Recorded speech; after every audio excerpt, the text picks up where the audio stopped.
बिस्मिल्लाहिर्रहमानिर्रहीम। अस्सलामु अलैकुम।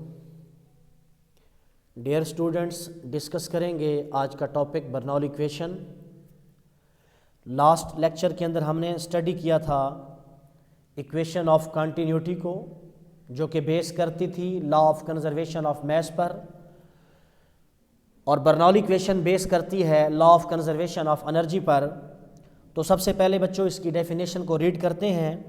तो मैंने उसका शॉर्टकट लिखा हुआ है, the sum of pressure, kinetic energy per unit volume and potential energy per unit volume is equal to constant. Means के तीन चीज़ें आपके पास हैं, जब हम उनका सम लेंगे किसी भी इनकम्प्रेसिबल नॉन विस्कस फ्लूइड के लिए, तो हमारे पास क्या आता है, वो कांस्टेंट आता है। तो प्रॉपर डेफिनेशन है, the sum of pressure, the kinetic energy per unit volume and potential energy per unit volume in a steady flow of an incompressible and non-viscous fluid is constant। कि अगर हम pressure का, kinetic energy per unit volume का और potential energy per unit volume का एक ऐसे fluid के लिए जिसका फ्लो स्टेडी फ्लो हो और वो इनकम्प्रेसिबल हो और वो नॉन विस्कस हो, तो वो क्या रहता है बच्चों, वो कांस्टेंट रहता है। फार्मूला इसका P plus half rho v square plus rho ji h that is equal to constant. यहाँ पर हाफ रॉ वी स्केयर किसको शो कर रहा है, kinetic energy per unit volume को, और रॉ जी एच किसको शो कर रहा है, potential energy per unit volume को। लेकिन बच्चों हम चैप्टर नंबर 4 के अंदर स्टडी कर चुके हैं कि काइनेटिक एनर्जी का फार्मूला होता है हाफ एम वी स्केयर। लेकिन यहाँ पर कहा गया है डेफिनेशन के अंदर kinetic energy per unit volume, तो उसके लिए हम क्या करते हैं, वॉल्यूम को दोनों साइडों पे डिवाइड कर देते हैं। Kinetic energy per unit volume that is equal to half m over v into v square. जब बच्चों वॉल्यूम को डिवाइड किया जाएगा तो हम जानते हैं कि mass per unit volume is equal to density rho. तो हमारे पास kinetic energy per unit volume का जो फार्मूला बनेगा वो बनेगा हाफ रॉ वी स्केयर। और इसी तरह हमें चाहिए potential energy per unit volume, तो उसके लिए फिर हम क्या कर देंगे, वॉल्यूम को दोनों साइडों पे डिवाइड कर देंगे। तो हमारे पास मास ओवर वॉल्यूम बन जाएगा रॉ, तो हमारे पास potential energy per unit volume का जो रिलेशन आएगा वो आएगा रॉ जी एच। तो डायग्राम पर बात करते हैं बच्चों कि डायग्राम आपको दी गई है। आपके पास ये एक पाइप है, non uniform cross sectional area का पाइप है। सबसे पहले इसके अपर एंड को स्टडी करते हैं, उसके बाद इसके लोअर एंड को। अपर, ये है अपर एंड बच्चों, और इसकी जो हाइट है अर्थ सरफेस से वो है h1, और लोअर एंड बच्चे जो है इसका वो है अर्थ सरफेस से h2। अपर एंड बच्चों h1 हाइट पर है और लोअर एंड h2 हाइट पर है। यहाँ पर अपर एंड पर जो क्रॉस सेक्शनल एरिया है वो है A1, और लोअर एंड पर जो cross sectional area of pipe है वो है A2। दोबारा फिर सुने, अपर एंड पर cross sectional area of pipe A1, lower end पर cross sectional area of pipe A2। और यहाँ पर जो वेलोसिटी है फ्लूइड की this is equal to V1, और यहाँ पर जो वेलोसिटी है लोअर एंड पर वो है V2। This is P1 mean atmospheric pressure at upper and, and this is atmospheric pressure at lower and. जब बच्चों अपर एंड पर एटमॉस्फेरिक प्रेशर P1 लगेगा, उसकी वजह से इस फ्लूइड पर एक फोर्स एक्सर्ट होती है, और जिसकी वजह से फ्लूइड मूव करता है डिस्टेंस डेल्टा x1 और वेलोसिटी अटेन करता है v1। और इसी तरह लोअर एंड पर जो एटमॉस्फेरिक प्रेशर जो एक्ट कर रहा है बच्चों वो है इनवर्ड, मीन कि यहाँ पर जो फोर्स लगेगी वो लगेगी इनवर्ड, लेकिन जो फ्लूइड है वो मूव कर रहा है अप से डाउन की तरफ, तो उसकी वेलोसिटी की जो डायरेक्शन होगी वो होगी v2 mean outward of the pipe. तो हम इसको डिराइव करते हैं। अपर एंड पर जो बच्चे जो मास ऑफ फ्लूइड है वो है डेल्टा m, और लोअर एंड पर जो मैस ऑफ फ्लूइड है वो है डेल्टा एम, और लोअर एंड पर जो फ्लूइड है वो डिस्टेंस कवर करता है डेल्टा x2। तो डिराइव करते हैं, इसको मजीद एक्सप्लेन करते हैं। वर्क डन फाइंड करेंगे एट द अपर एंड, और इन चीज़ों को हम डिस्कस कर चुके हैं।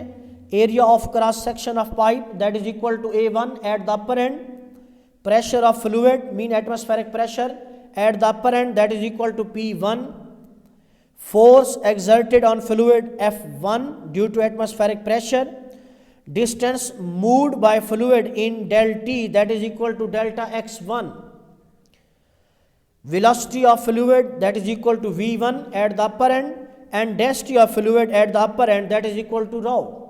तो हमने क्या फाइंड करना है? वर्क डन फाइंड करना है। Work done on fluid by fluid behind it, mean ये वो वर्क है जो आने वाला फ्लूइड करेगा, किस पर? जो पहले से मौजूद फ्लूइड है। तो वर्क का फार्मूला हमें मालूम है, W1 is equal to F1 delta x1, mean हमें वैल्यू चाहिए F1 की और डेल्टा x1 की, और हम इसको डिस्कस कर चुके हैं कि अपर एंड पर जो प्रेशर लगता है बच्चों, एटमॉस्फेरिक प्रेशर, और प्रेशर का फार्मूला हमें मालूम है P is equal to force per unit area. Pressure is equal to force per unit area, mean के P1 is equal to F1 over A1। हमें वैल्यू चाहिए F1 की, तो A1 को हम मल्टीप्लाई कर देंगे, तो F1 is equal to P1 A1, और उसके बाद हमें वैल्यू चाहिए थी डेल्टा x1 की, और इसको हम इक्वेशन ऑफ कंटिन्यूटी के अंदर बच्चों डिस्कस कर चुके हैं कि वहाँ पर हमने एक रिलेशन यूज़ किया था S is equal to VT। तो S को रिप्लेस कर देते हैं डेल्टा x1 के साथ, delta x1 is equal to V1 into delta T। तो पुट करते हैं बच्चों, W1 is equal to P1 A1, F1 की वैल्यू है बच्चों, और डेल्टा x1 की वैल्यू है V1 डेल्टा T। तो हमारे पास इक्वेशन 1 बनी, W1 is equal to P1 A1 V1 delta T। तो ये था work at the upper end. अब हम फाइंड करेंगे सिमिलरली इसी तरह work done at the lower end. तो दोबारा फिर वही बातें हैं, रिपीट हो रही हैं कि area of cross section of pipe A2, सारी सी बात है, अपर एंड पर A1 था तो लोअर एंड पर A2, और इसी तरह atmospheric pressure at the lower end that is equal to P2, force exerted on the fluid F2, distance moved by fluid in del time that is equal to delta x1। यहाँ पर है बच्चों delta x1, थोड़ा सा misprint हो गया है तो आप इसे नोट कर लीजिएगा, यहाँ पर है डेल्टा x2। उसके बाद velocity of fluid that is equal to V2 at the lower end, और उसके बाद है density of fluid at the lower end that is equal to rho। यहाँ पर बच्चों एक बात याद रखिएगा कि distance moved by fluid in del T that is equal to delta x2। यहाँ पर आप करेक्ट कर लीजिएगा, मिसप्रिंट हो गया है। तो अब हम फाइंड करेंगे work done at the lower end पर। तो यहाँ पर एक डायग्राम इसलिए दिखाई गई है कि कोई भी चीज़ जब फ्लूइड के अंदर होती है बच्चों तो एटमॉस्फेरिक प्रेशर हमेशा इनवर्ड एक्ट करता है। मीन्स अगर कोई बॉडी फ्लूइड के अंदर है तो एटमॉस्फेरिक प्रेशर अप से डाउन, डाउन से अप, लेफ्ट से राइट, राइट से लेफ्ट, मीन कि हमेशा उसकी जो डायरेक्शन होती है वो इनवर्ड होती है। तो वर्क डन फाइंड करते हैं एट द लोअर एंड।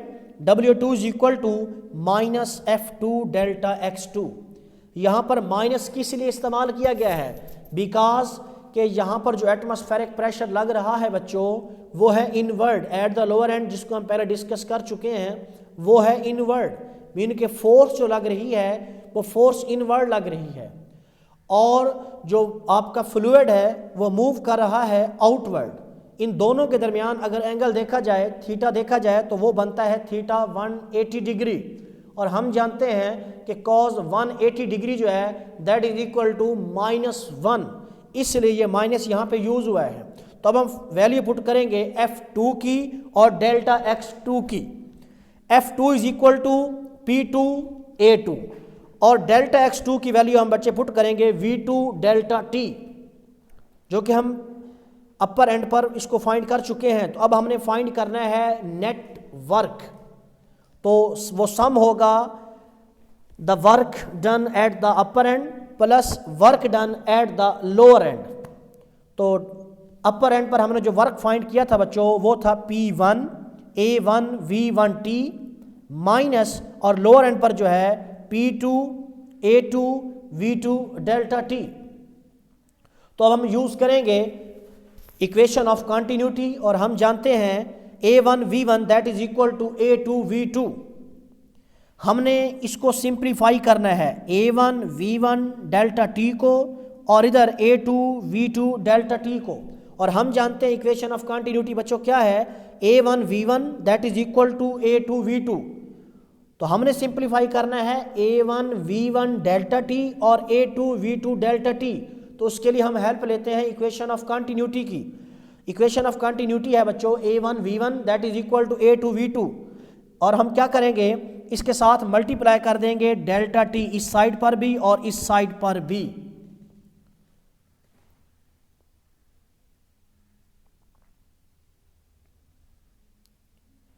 तो उसके लिए हम क्या करेंगे बच्चों, हम मल्टीप्लाई कर देंगे डेल्टा T इस साइड पर भी और इस साइड पर भी।